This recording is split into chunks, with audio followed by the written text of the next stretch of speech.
તો વડોદરામાં school van પલટી જતા વિદ્યાર્થીઓના માથે અણધારી આફત આવી પડી હતી। કારેલીબાગ વિસ્તારમાં આ સ્કૂલ વાન સ્પીડમાં ટર્ન લેવા જતી વખતે પલટી ગઈ હતી। વાન પલટતા તેમાં બેઠેલા આશરે 14 જેટલા વિદ્યાર્થીઓને નાની મોટી ઈજા થઈ હતી। સીસીટીવી ફૂટેજમાં સ્પષ્ટ દેખાય છે કે કઈ રીતે આ સ્કૂલ વાન પલટી ગઈ। પૂરપાટ આવી રહેલી સ્કૂલ વાન ટર્ન લીધું અને ટર્નિંગ પર જ તે નમી પડી હતી। તે સમયે તેમાં બેઠેલા વિદ્યાર્થીઓએ ચીસાચીસ કરી મૂકતા આસપાસના રાહદારીઓ દોડી આવ્યા હતા અને સ્કૂલ વાનમાંથી વિદ્યાર્થીઓને બહાર કાઢવાની કામગીરી કરી હતી। તો વળી બેજવાબદાર ડ્રાઈવરને સ્થાનિક લોકોએ મેથી પાક પગ ચખાડ્યો હતો।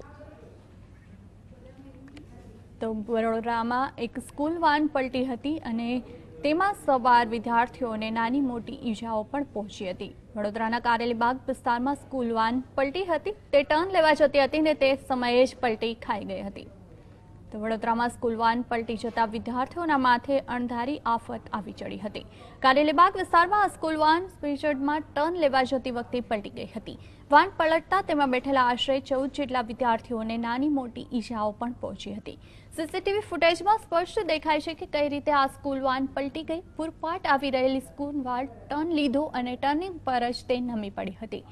તે સમયે તેમાં બેઠેલા વિદ્યાર્થીઓએ ચીસાચીસ કરી મૂકતા આસપાસના રાહદારીઓ દોડી આવ્યા હતા અને સ્કૂલ વાનમાંથી વિદ્યાર્થીઓને બહાર કાઢવાની કામગીરી કરી હતી।